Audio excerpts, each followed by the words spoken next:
सुब्बैया रंग बिरंगी मुर्गियों को एक तरफ एक टोकरी और दूसरी तरफ एक और टोकरी में रखता था। उन मुर्गियों को सारा गांव घुमाकर उन सबको बेचकर पैसे लेकर वो खुशी खुशी घर लौटता है।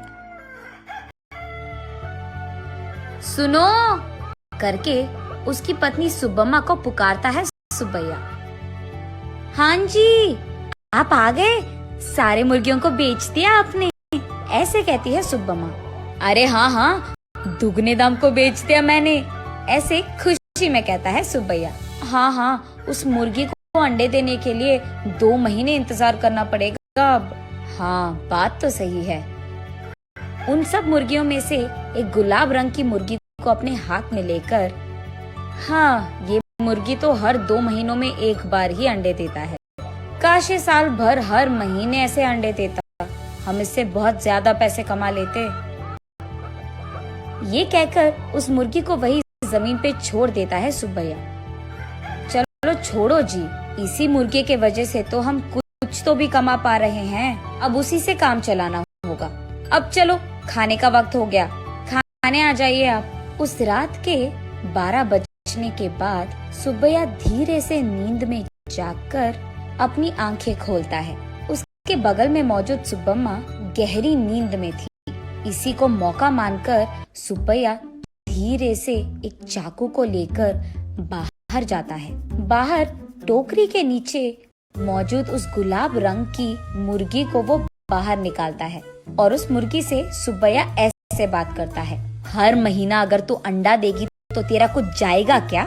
या फिर तुझे इस बात की घमंड है कि तू एक ही है जो रंग बिरंगे अंडे देती है? आज मैं तेरा घमंड उतार दूंगा। तो क्या कि तुम हर महीना अंडे नहीं देती हो, सारे अंडे तो तुम्हारे ही पेट में है ना। उन सारे अंडों को एक ही साथ बाहर निकालकर मैं उन सबको एक ही बार में बहुत ज्यादा पैसे के लिए बेच दूंगा, देख लेना।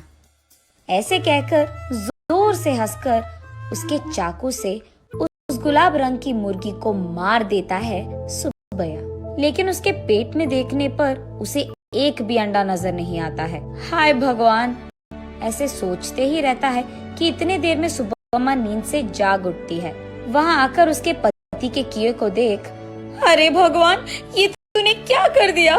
मैंने सोचा कि सबकी तरह तुम मूर्ख नहीं हो, पर तू तो वही निकला। अरे रे, इतनी अच्छी पैसे देने वाली मुर्गी को तूने जान से मार दिया। अरे रे, सोने की बतख की कहानी कभी सुनी नहीं है क्या तुमने? हाय भगवान, ये मेरे पति ने क्या कर दिया? तुझे लालची बनने की क्या जरूरत थी? ऐसे वो रोती रहती है कि इतने में ए सुनो, क्या कर रही है तू? सुब्बम्मा उठो, क्या हो गया तुझे? सोते हुए इतनी जोर से चिल्ला रही है, पागल हो गई है क्या?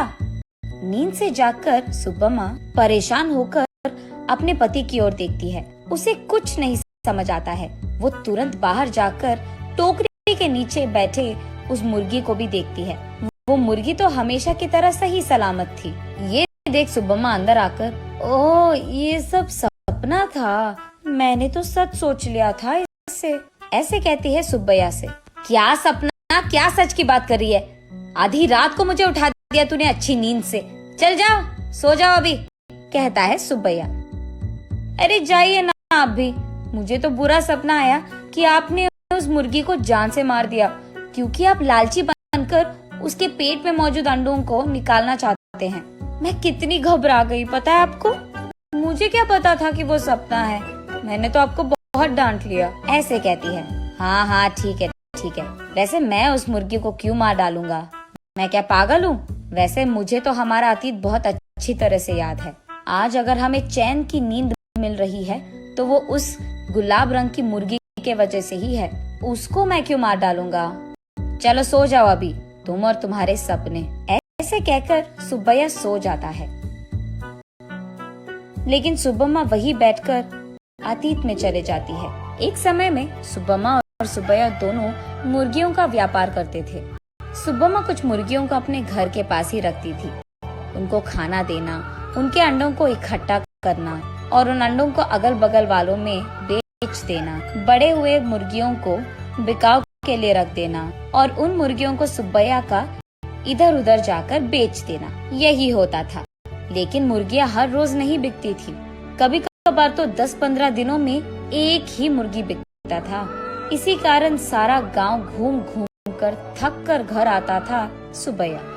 कभी कभार तो उन मुर्गियों को दाना डालने के लिए भी सुब्बैया और सुब्बम्मा के पास पैसे नहीं थे। तब एक दिन सारा दिन घूमकर थके हारे सुब्बैया उसके घर लौटता है। घर आकर वो बरामदे में बैठता है और उसके बगल में सुब्बम्मा खड़ी रहती है। क्या आज भी एक भी मुर्गी नहीं बिकी? वो ऐसे पूछ ही रही थी कि वहाँ एक साधु आता है। माता, खाने के लिए कुछ दे दो, ऐसे पूछता है। थका हुआ सुब्बैया, ए साधु, हमारे पास ही खाने के लिए कुछ नहीं है, अब तुम्हें क्या दे? अगर चाहिए तुम्हें तो हमारे पास बहुत सारे मुर्गियां हैं, एक लेकर जाओ, ऐसे कहता है। तब साधु छोटा सा हंसी एक देकर, मुर्गी का मैं क्या करूँगा बेटा, मैं मांस नहीं खाता हूँ, मेरे पास ही एक मुर्गी है, इसको तुम ही पालो, ये लो।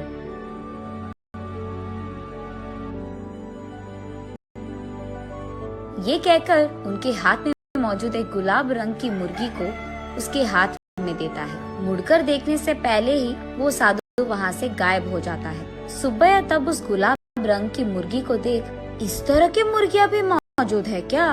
अगर इसी रंग के मुर्गियाँ हमारे पास होंगे तो हम उन्हें दुगने दाम में बेच पाएंगे, ऐसे कहता है सुब्बम्मा को देखते हुए। हाँ चलो ठीक है, अब हमें इस प्रकार के मुर्गी कहाँ मिलेगा? वो साधु मांसाहारी नहीं था इसीलिए दिया उसने, वरना इस रंग की मुर्गी हमारे पास कहाँ से आता? ये कहकर उस मुर्गी को वही एक टोकरी में डालकर वहाँ से चले जाते हैं।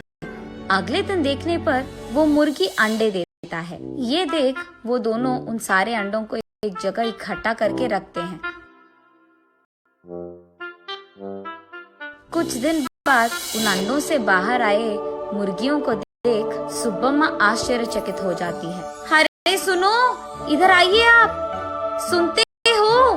अरे कहाँ हो आप? इधर आइए जल्दी, ऐसे वो अपने पति को पुकारती रहती है। अरे क्या हो गया? ऐसे चिल्ला रही है जैसे कोई मर गया, क्या हो गया? उसके ऐसे कहने पर सुब्बम्मा उसे रंग बिरंगी अंडों को दिखाकर ऐसे कहती है, अरे देखिए ना, उस साधु ने जो मुर्गी हमको दिया है उसके अंडों से रंग बिरंगी मुर्गियां आई है। ये कहकर सुब्बम्मा उन मुर्गियों को सुब्बैया को दिखाती है। चलो अच्छा ही हुआ, भगवान की कृपा हो या साधु की, हमारे लिए तो ये भला ही है। चलो हमारी मुश्किलें तो खत्म हो गई। आज ही मैं इन सारे मुर्गियों को बाजार में दुगने दाम पर बेचकर उन पैसों के साथ घर लौटूंगा। सुब्बैया जो रंग बिरंगे मुर्गियों को लाता है वहाँ के गांव वाले कभी नहीं देखे थे। इसी कारण गांव वाले सारे बहुत उत्साह से हमें चाहिए तो हमें चाहिए ऐसे एक दूसरे में बहस करते हुए सुब्बैया के पास जाते हैं।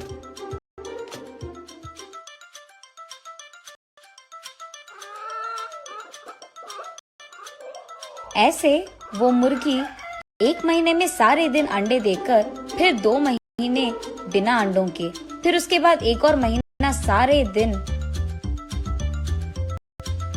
अंडे देते हुए रहती थी। अब उन्हीं महीनों में सुब्बैया भी अंडों को जमा करके उन्हें बाजार में बेचता था। ऐसे ही कुछ ही दिनों में पति पत्नी दोनों कमाए हुए पैसों के कारण चैन की नींद सोने लगते हैं।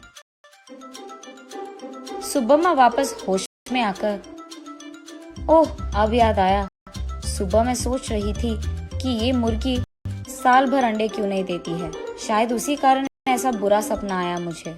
ये सोचकर वापस गहरी नींद में सो जाती है सुब्बम्मा।